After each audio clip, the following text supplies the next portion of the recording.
स्वामी विवेकानंद का जन्म 12 जनवरी सन 1863 को हुआ।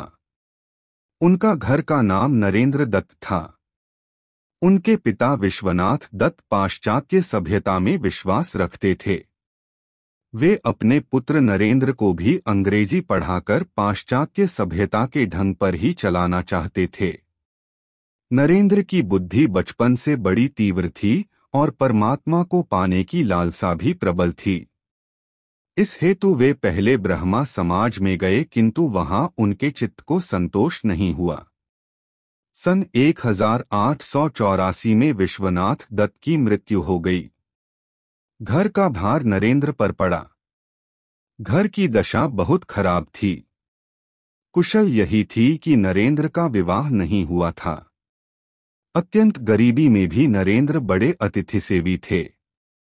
स्वयं भूखे रहकर अतिथि को भोजन कराते, स्वयं बाहर वर्षा में रात भर भीगते ठिठुरते पड़े रहते और अतिथि को अपने बिस्तर पर सुला देते। रामकृष्ण परमहंस की प्रशंसा सुनकर नरेंद्र उनके पास पहले तो तर्क करने के विचार से ही गए थे, किंतु परमहंस जी ने देखते ही पहचान लिया कि ये तो वही शिष्य है जिसका उन्हें कई दिनों से इंतजार है। परमहंस जी की कृपा से इनको आत्म साक्षात्कार हुआ। फलस्वरूप नरेंद्र परमहंस जी के शिष्यों में प्रमुख हो गए। संन्यास लेने के बाद इनका नाम विवेकानंद हुआ। स्वामी विवेकानंद अपना जीवन अपने गुरुदेव स्वामी रामकृष्ण परमहंस को समर्पित कर चुके थे।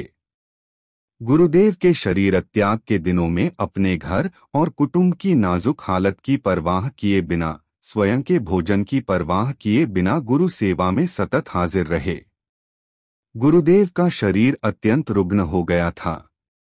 कैंसर के कारण गले में से थूक, रक्त, कफ आदि निकलता था। इन सब की सफाई वे खूब ध्यान से करते थे। एक बार किसी ने गुरुदेव की सेवा में घृणा और लापरवाही दिखाई तथा घृणा से नाक भौहें सिकोड़ी। यह देखकर विवेकानंद को गुस्सा आ गया। उस गुरुभाई को पाठ पढ़ाते हुए और गुरुदेव की प्रत्येक वस्तु के प्रति प्रेम दर्शाते हुए उनके बिस्तर के पास रक्त, कफ आदि से भरी थूकदानी उठाकर पूरी पी गए। गुरु के प्रति ऐसी अनन्य भक्ति और निष्ठा के प्रताप से ही वे अपने गुरु के शरीर और उनके दिव्यतम आदर्शों की उत्तम सेवा कर सके।